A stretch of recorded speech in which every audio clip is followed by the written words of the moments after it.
Welcome to our reflection for the third Sunday of Lent as we make our journey through Lent.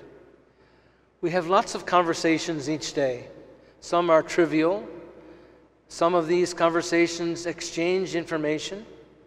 There are other conversations that are an important and necessary part of our lives. Ones in which we make a commitment to another person, which start a new friendship, which help cement an old one, which heal hurts.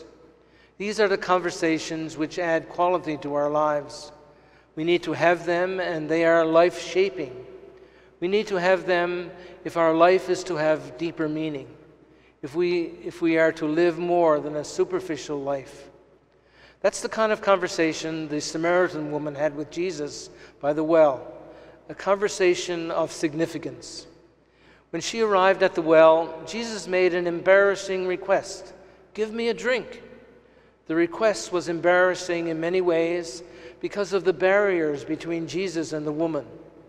While the conversation started casually because of who she was, thirsty, and probably looking for more in her life, and because she's talking to Jesus, their conversation goes quickly to the heart of the matter. While the woman was busy holding on to the barriers that would definitely deny Jesus an encounter with her, Jesus was busy breaking down those barriers to gain access to her and grant her salvation. And this is something typical for Jesus, that he found that all around him, people never really spoke what's in their hearts, and they never really dealt with him where he expected them to deal with him, which was from the intimacy of their hearts. Her encounter with Jesus revealed to her that she was a sinner in need of salvation, that Jesus was ready to break any barriers that impeded her from encountering him, and that Jesus was the long-awaited Messiah. She was filled with joy and excitement, a joy she could not contain. She immediately ran home to tell her folks about her experience and invited them to come and see Jesus. In his conversation with the Samaritan woman, they quickly addressed issues of importance like, who am I? Where am I going? What am I doing? What change do I need to make in my life? Am I happy about these things? Questions like these are about significant issues, not the stuff of everyday conversations, but we need to have them periodically. We need to stop the rush of our lives, sit by some well of refreshment, as the woman did, take a breath, and pause to reflect on questions of importance, questions that count. The gospel is about someone whose life was stressful. She was thirsty for more than water. Are we as well?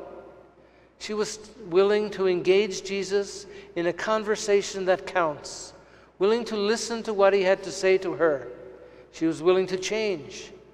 We might take the hint and do what the woman in this gospel story did.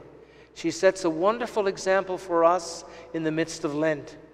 She is willing to break the pattern of her routine and make adjustments in her life. Perhaps we feel that our faith has settled into a matter of routine, or maybe we need to make a significant change in our lives.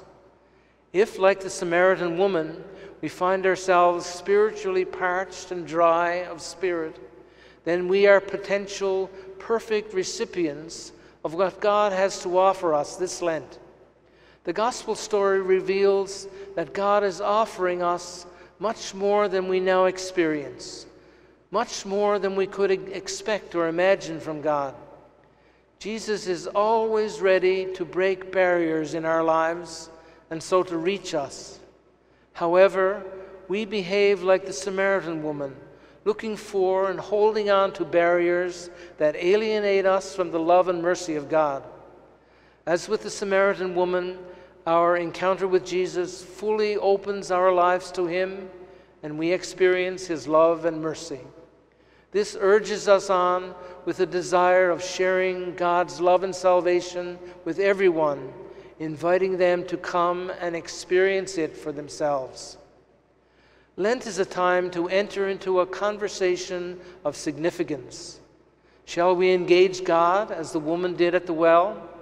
Or rather, shall we let God engage us as Jesus did when he began the conversation with her?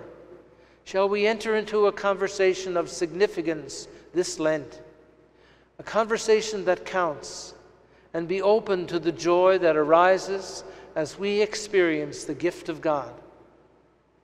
I look forward to meeting with you again for the fourth Sunday of Lent.